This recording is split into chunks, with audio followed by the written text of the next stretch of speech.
Assalamualaikum warahmatullahi wabarakatuh. Perkenalkan, nama saya Hanjiha Naila dengan NIM 20220010009.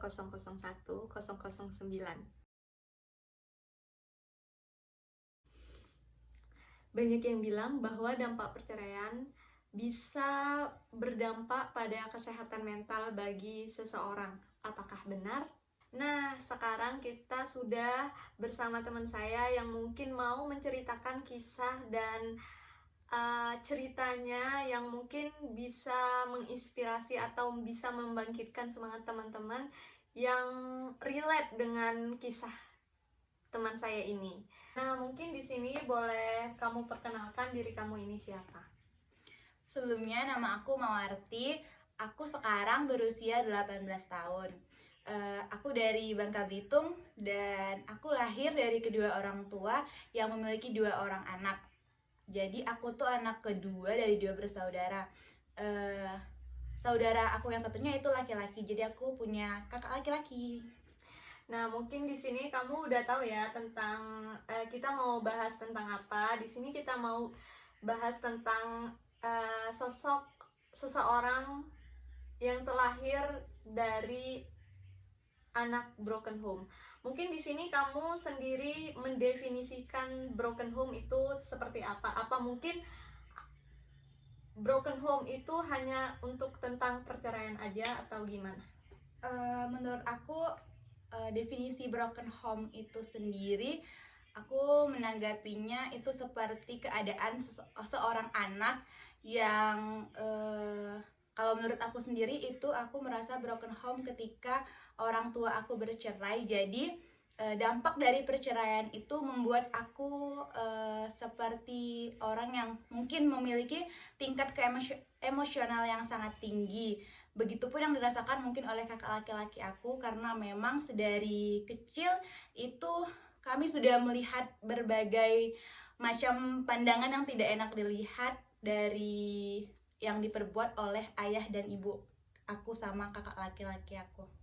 Nah, untuk awal kamu tahu bahwa ibu dan ayah kamu itu bercerai, itu dia ngomong langsung atau kamu tahu dari siapa?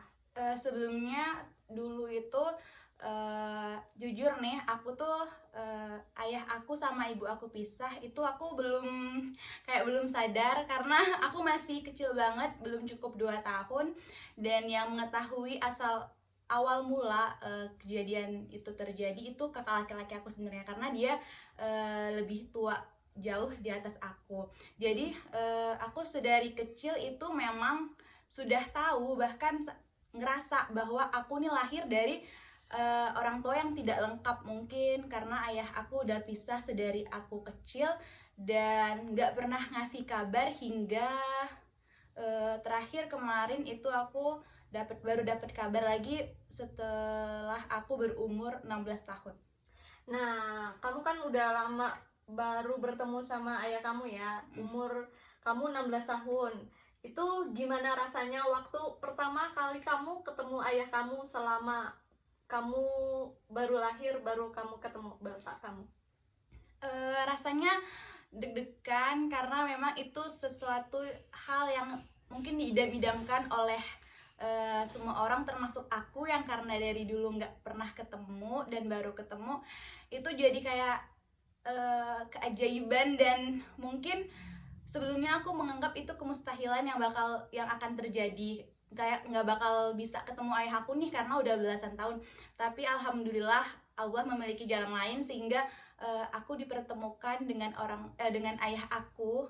Itu aku seneng banget, jujur alhamdulillah bersyukur, walaupun kendalanya banyak banget untuk aku bisa ketemu ayah aku, mulai dari persetujuan orang tua aku, dari banyak hal lah, kayak lingkungan yang memaksa aku untuk kayaknya kamu nggak boleh ketemu ayah kamu gitu. Ya mungkin di sini kamu berarti kamu ini tinggal bersama ibu kamu. Kenapa kamu tidak tinggal dengan ayah kamu? Nah, alasan kenapa tidak tinggal dengan ayah aku, karena kan memang dari dulu aku itu sebenarnya tinggal bareng waktu itu kata ibu aku ya, menurut cerita ibu aku, tinggal bareng nenek aku sama kakek aku beserta keluarga ibu aku yang ada di daerah asal aku. Karena kebetulan ayah aku tuh bukan orang Bangka, dia orang Sulawesi. Jadi dia merantau dan akhirnya kami hidup bersama dengan nenek kakek aku, orang tua dari ibu aku. Nah, pas kejadian perceraian itu, kenapa aku nggak ikut dia ya, karena dia yang ninggalin aku sama ibu aku tanpa kejelasan seperti itu. Oke, kira-kira dampak perceraian dari kedua orang tua kamu itu ada nggak sih, atau apa aja gitu? Untuk dampaknya sendiri ya pastilah berdampak amat sangat buruk untuk kehidupan aku selanjutnya tanpa ayah. Itu kayak pasti yang pertama itu diomongin tetangga.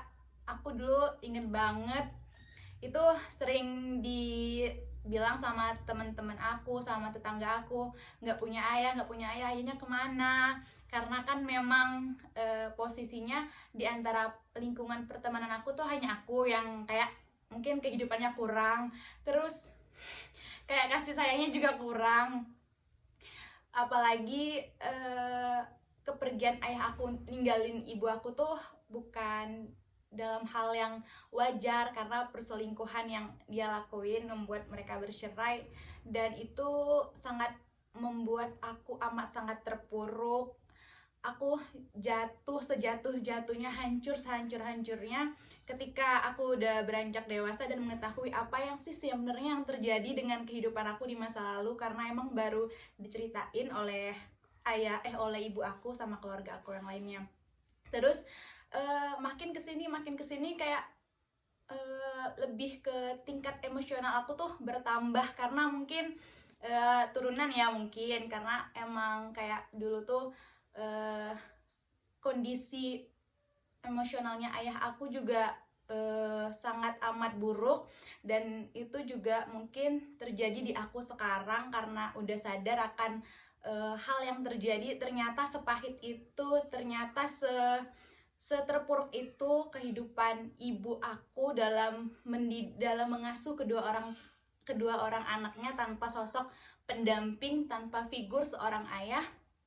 Dan itu sangat membuat aku terpukul, karena juga melihat ibu aku yang berjuang sendirian, dengar omongan tetangga, omongan teman-teman. Nah, itu aku benar-benar hancur, dan kayak sempat berpikir, kenapa ya kok aku gitu, sebanyak itukah hal-hal buruk yang aku lakuin, dosa-dosa aku sama Tuhan, sampai Tuhan itu ngasih jalan hidup yang seberat ini ke aku. Terus bukan kayak aku tuh salah apa gitu, padahal aku merasa aku layak kok dapet kasih sayang yang lengkap dari kedua orang tua seperti teman-teman aku rasain.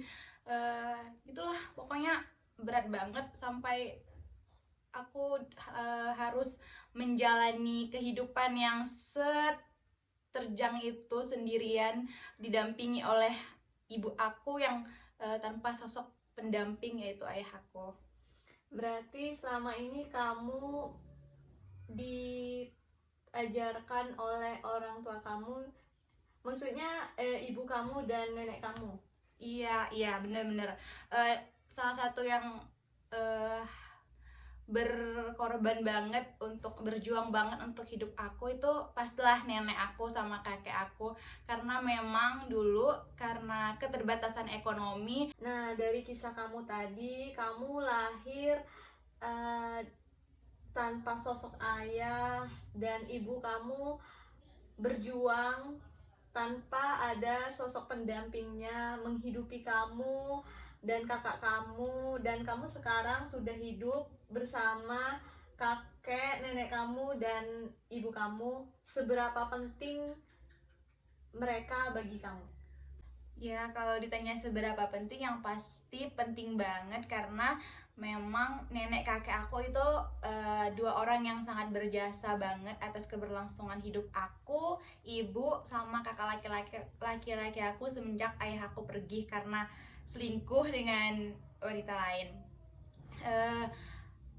ibu aku sendiri pun itu berjuang mati-matian untuk kehidupan aku agar lebih layak dari sebelumnya. Jadi dia selalu memfasilitasi aku sedemikian anak-anak lain dapatkan walaupun tanpa ayah. Jadi memang sedari dulu tuh kayak ibu aku tuh selalu menuhin apa yang aku inginkan walaupun dengan keterbatasan yang mungkin bisa dibilang susah untuk mendapatkan apa yang aku inginkan, tapi dia selalu ngeyakinin bahwa walaupun kamu tanpa ayah tapi kamu bisa seperti anak-anak lain memiliki apapun yang kamu inginkan. Ini masih nggak ya? Ya masih. Untuk kamu lah, ini apa yang inginkan gitu. Terus nenek kakek aku juga itu selalu kayak ngeyakinin aku bahwa kamu bisa dan kamu bisa. Mereka selalu membantu ibu aku untuk agar aku bisa sekolah, dan itu juga berkat campur tangan nenek kakek aku gitu. Nah, bagaimana cara kamu bangkit dari keterpurukan atau keadaan keterpurukan kamu saat ini? Yang pasti dulu tuh waktu aku terpuruk hancurnya, faktor yang membuat aku bangkit itu pastinya dorongan dari keluarga, terkhususnya ayah, terkhususnya ibu, nenek, kakek, serta kakak laki-laki aku. Mereka selalu ngeyakinin aku untuk terus maju, untuk terus semangat menggapai mimpi yang memang aku cita-citakan sedari dulu. Buktinya hingga saat ini aku masih bisa terus sekolah, bahkan lanjut ke jenjang perkuliahan yang mungkin kayak kalau anak-anak yang lain itu menganggap apa sih kayak keadaan ekonomi. Buktinya hingga saat ini aku masih bisa terus sekolah, bahkan ke jenjang yang lebih tinggi, jenjang perkuliahan, demi menggapai cita-cita aku, juga cita-cita keluarga aku. Jadi mereka tuh sangat amat penting dalam hidup aku. Oke, kita udah panjang banget nih ceritanya. Mungkin ini pertanyaan terakhir dari aku. Mungkin kamu bisa menyampaikan pesan atau penyemangat lah bagi mereka yang sama keadaan seperti kamu. Pesan dari aku yang mungkin diantara teman-teman semua itu juga merasakan hal yang sama cerita aku tadi. Aku cuma mau ngingetin untuk kalian terus semangat terus dan jangan putus asa sama apapun keadaannya. Percayalah, badai pasti berlalu, masih ada masa depan yang menanti kita, masa depan yang cerah. Semoga kita semua selalu bisa bangkit dari keterpurukan. Itu aja. Oke, terima kasih ya Mawar Iya. udah sharing kepada teman-teman dan kepada aku dan ingin bercerita. Terima kasih. Semoga kisah kamu bisa menginspirasi bagi banyak orang dan teman-teman. Dadah. Dadah.